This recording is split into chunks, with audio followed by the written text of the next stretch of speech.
जय जोहार बच्चों, नमस्कार, जय हिंद। मैं रविशंकर यादव स्वागत करता हूं आप सभी का हमारे यूट्यूब चैनल पर। चलिए, लास्ट वीडियो में अभी हम लोग मध्यकाल के अंतर्गत पढ़ रहे थे दिल्ली सल्तनत, और दिल्ली सल्तनत के अंतर्गत हमने लास्ट वीडियो में तुगलक वंश को देखा। तुगलक वंश के अंतर्गत हमने गयासुद्दीन तुगलक, मोहम्मद बिन तुगलक और फिरोज शाह तुगलक के बारे में पढ़ा, और हमने देखा था तुगलक वंश का जो शासन था 1320 से लेकर 1414 तक था, है ना। मतलब सबसे लंबे समय तक शासन करने वाला वह वंश था। अब उसके बाद नेक्स्ट वंश आता है जो है सैयद वंश, जिसका शासन काल है 1414 से 1451 तक। तो याद रखिएगा, 1414 से 1451 तक जिस वंश ने शासन किया उसका नाम क्या है?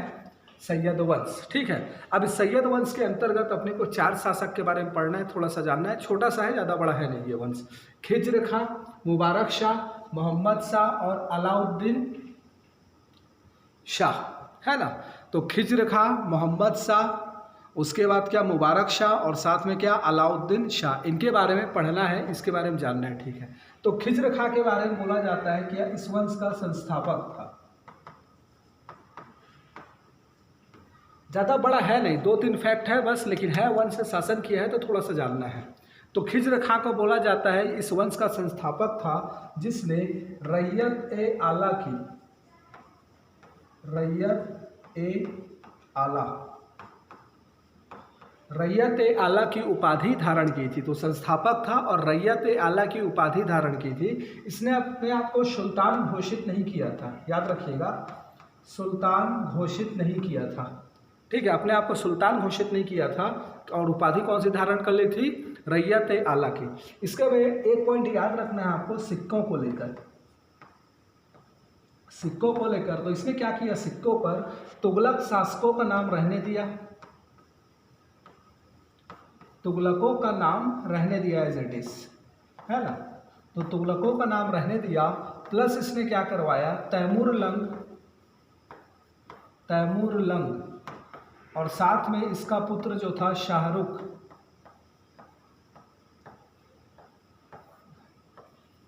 मिर्जा।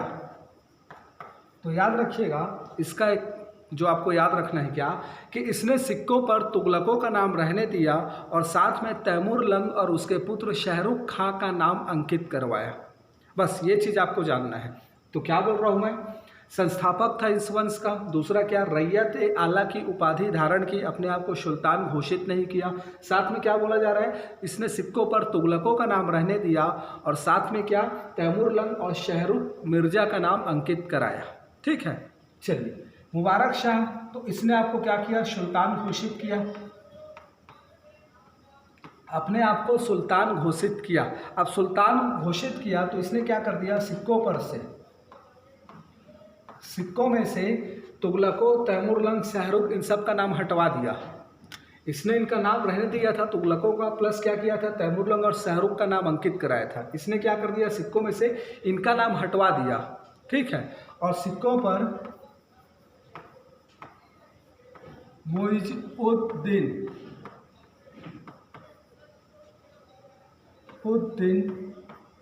मुबारक शाह का नाम अंकित कराया। तो क्या बोल रहा हूँ, मुइज़ुद्दीन मुबारक शाह का नाम अंकित कराया। ठीक है। इसके शासन काल में ना एक व्यक्ति को इसने संरक्षण दिया था, एक विद्वान था। उस विद्वान का नाम है विद्वान अहमद सरहिंदी।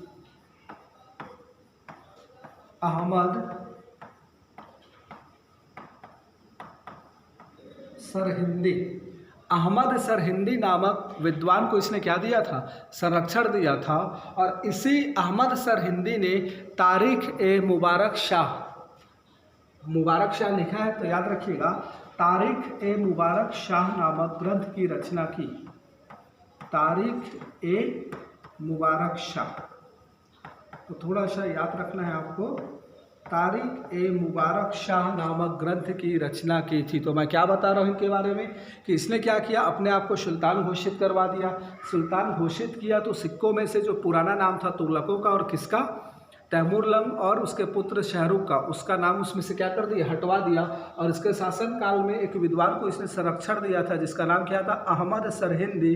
इसने तारीख ए मुबारक शाह नामक क्या किया,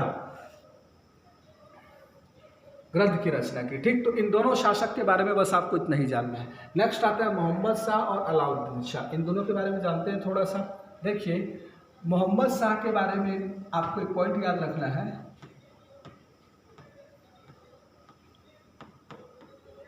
इसके समय में मालवा का शासक था जिसका नाम था महमूद खिलजी।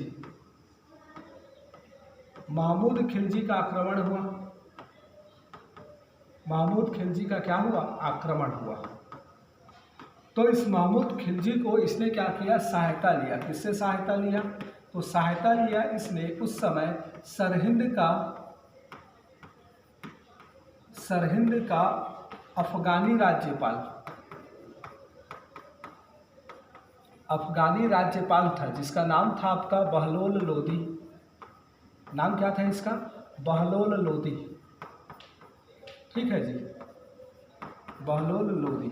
तो याद रखिएगा क्या बोल रहा हूँ। इसके समय में मालवा शासक महमूद खिलजी का आक्रमण हुआ। इस आक्रमण के लिए इसने क्या मांगा? सहायता मांगा, इससे युद्ध करने के लिए। सहायता किससे मांगा? तो सरहिंद का अफगानी राज्यपाल था बहलोल लोदी, इससे सहायता मांगा और इसकी सहायता से इसको क्या किया? पराजित किया। ठीक है जी, तो बहलोल लोदी से सहायता मांगा और बहलोल लोदी की सहायता से इसको पराजित किया। इसलिए इसने बहलोल लोदी को इसने क्या किया? उपाधि दी। एक तो अपना पुत्र कह के संबोधित किया और साथ में खान ए खाना की उपाधि दी।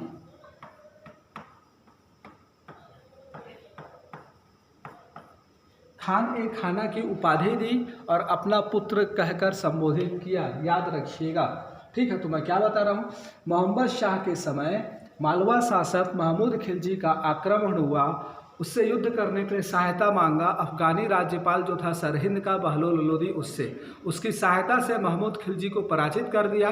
और इसी अवसर पर इसने क्या किया? पराजित करने के बाद यह जो बहलोल लोदी था इसको अपना पुत्र कहकर संबोधित किया और साथ में खान ए खाना की उपाधि प्रदान की। अब जो हमारा अगला शासक है जिसके बारे में क्या बोल रहा हूँ, अलाउद्दीन शाह, है ना। यहाँ मैं बताया 4 शासक हुए, खिजर खां, मुबारक शाह, मोहम्मद शाह और अलाउद्दीन शाह। अब अलाउद्दीन शाह के बारे में थोड़ा सही पहचान लीजिए। ये जो अलाउद्दीन शाह था,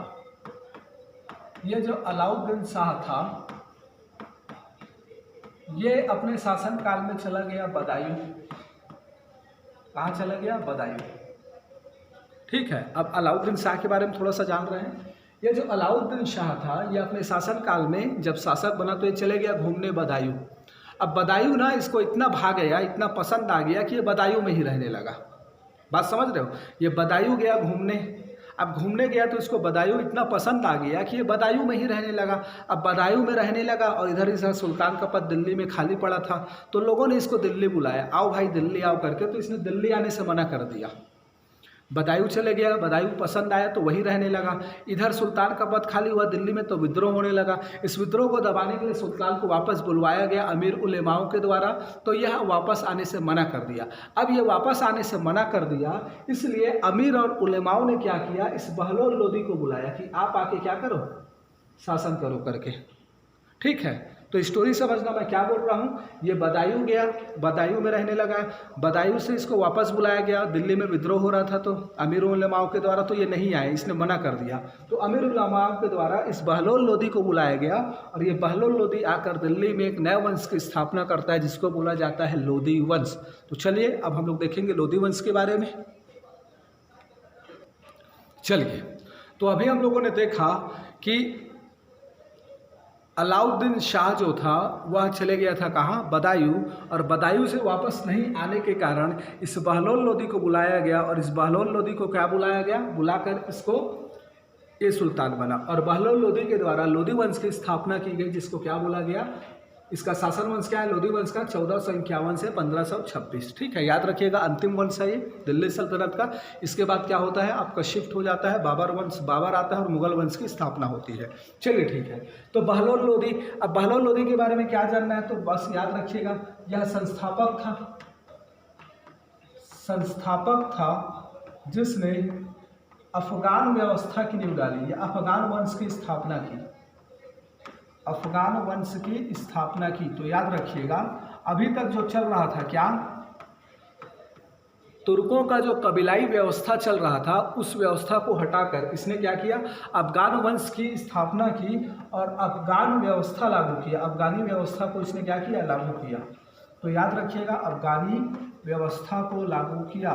तो प्रथम अफगान वंश की स्थापना करता है। अभी मैं आपको बताया इससे पहले भी ये क्या था, अफगानी राज्यपाल जो कहाँ का था, सरहिंद का राज्यपाल था। तो कहाँ का राज्यपाल था, सरहिंद का राज्यपाल था। तो आपको बस इतना ही जानना है इसके बारे में कि बहलोल लोदी क्या था।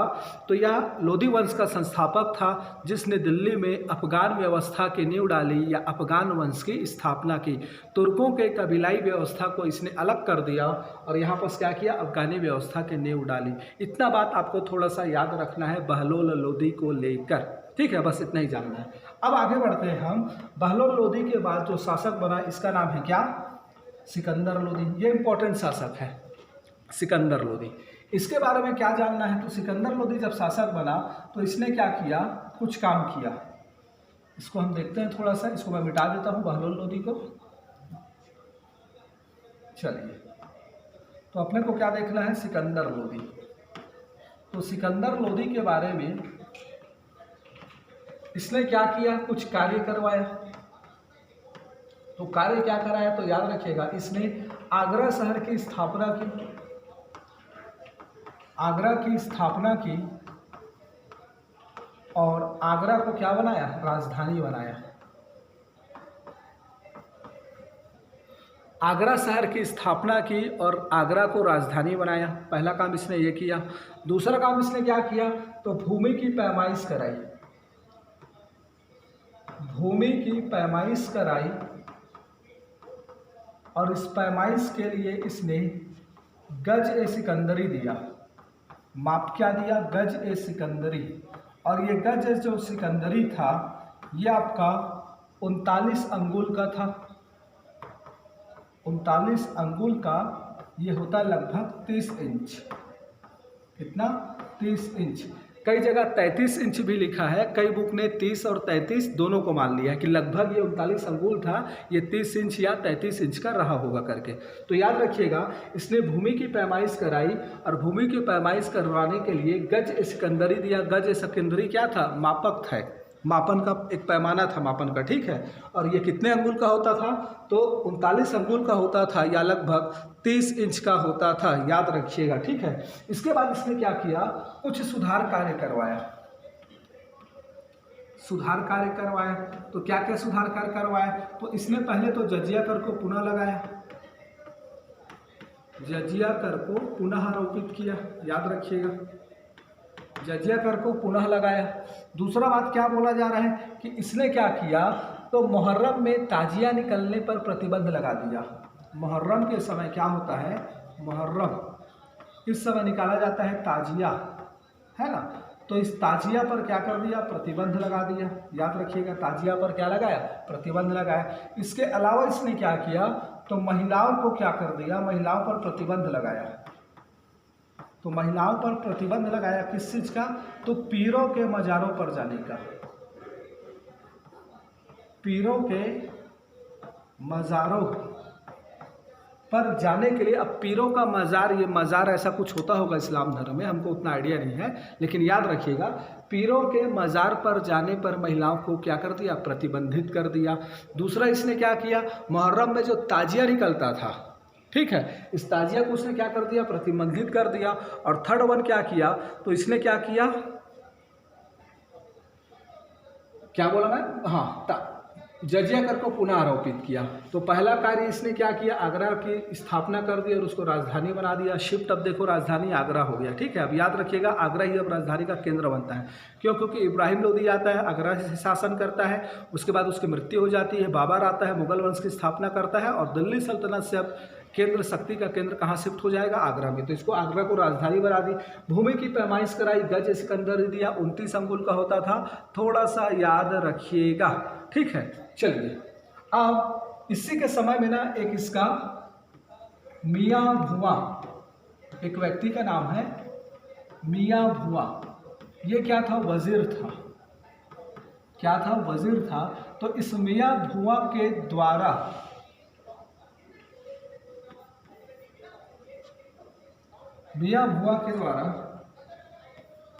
तब ए सिकंदरी, थोड़ा सा याद रखिएगा इसको, तब ए सिकंदरी नामक एक आयुर्वेद ग्रंथ की रचना की गई। ये तब ए सिकंदरी क्या है, तो आयुर्वेद ग्रंथ है।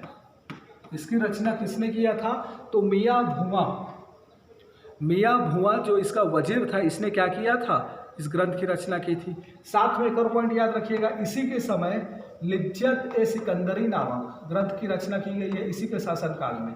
लिज्जत ए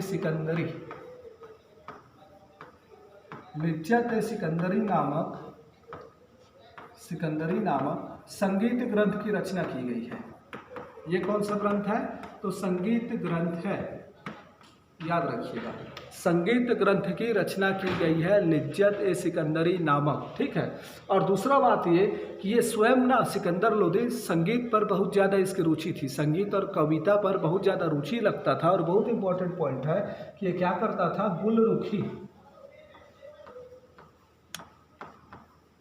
गुलरुखी नाम से कविता लिखता था। तो याद रखिएगा, गुलरुखी नाम से ये कविता लिखता था।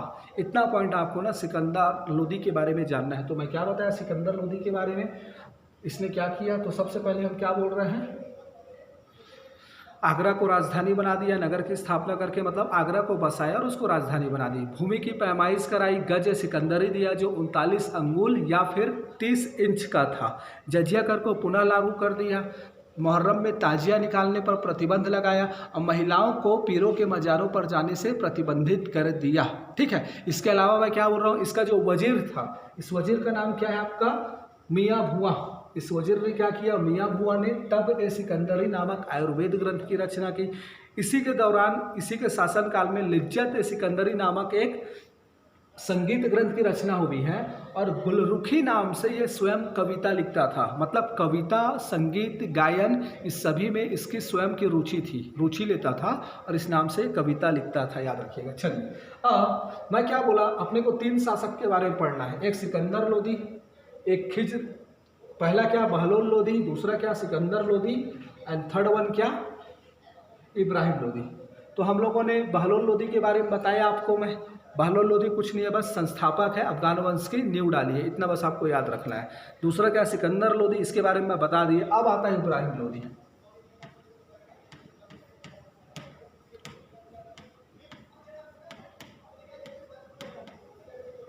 इब्राहिम लोदी बोला जाता है कि यह ना एक बहुत क्रूर शासक था। क्या था, क्रूर शासक। तो इसने क्या किया, क्रूर शासक क्यों बोला जा रहा है कि इसने क्रूरता पूर्वक दमन किया या क्रूरता से दमन किया।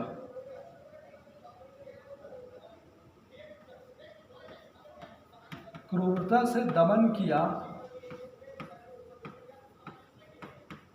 विद्रोहियों का, ठीक है। तो याद रखिएगा, क्रूरता से दमन किया विद्रोहियों का, और इस विद्रोहियों में थे मुख्यतः अमीर और उलेमा। तो क्या बोल रहा हूँ, ये जो विद्रोही अमीर और उलेमा वर्ग था, इसका इसने ना बड़ी क्रूरता से दमन किया, ठीक है। और इसी क्रूरता के कारण ही ये जो अमीर और उलेमा वर्ग थे, है ना, अमीर और उलेमा वर्ग, ये इससे नाराज चल रहे थे, बहुत क्रूरता से दमन करता था। तो यहाँ पर क्या हुआ, 2 व्यक्ति का नाम आता है, एक है इसका चाचा और दूसरा है लाहौर का सूबेदार या लाहौर का शासक बोलो। यह है आपका दौलत खां लोदी,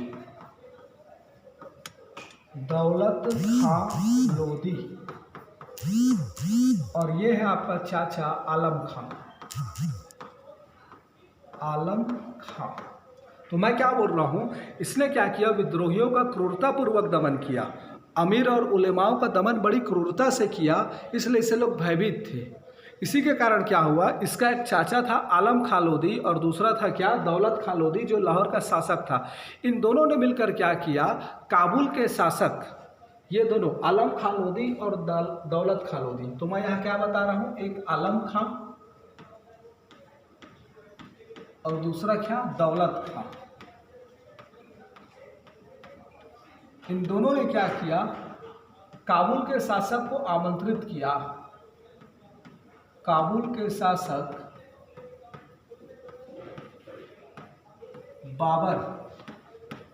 बाबर को निमंत्रण दिया युद्ध के लिए, निमंत्रण दिया युद्ध के लिए। अब इनका मानना था कि बाबर आएगा, इससे युद्ध करेगा, इसको पराजित करेगा, थोड़ी बहुत संपत्ति लूटेगा, फिर चला जाएगा इसको मारकर, उसके बाद हम लोग शासक बन जाएंगे, ऐसा इन लोगों का मानना था। लेकिन हुआ जस्ट अपोजिट। बाबर आया, युद्ध किया, इसको मारा इब्राहिम लोदी को, और यहाँ अपने एक नए शासन की, एक नए वंश की स्थापना की जिसे मुगल वंश कहा जाता है। अब चलो, निमंत्रण पर ये आया बाबर। अब बाबर आया तो यहाँ पर होता है पानीपत का द्वितीय युद्ध, पानीपत का प्रथम युद्ध है ना। द्वितीय युद्ध आगे चल के होगा बैरम खां और हेमू के बीच। तो पानीपत का प्रथम युद्ध ये हुआ है 1526 में, और ये युद्ध हुआ है बाबर बनाम इब्राहिम लोदी।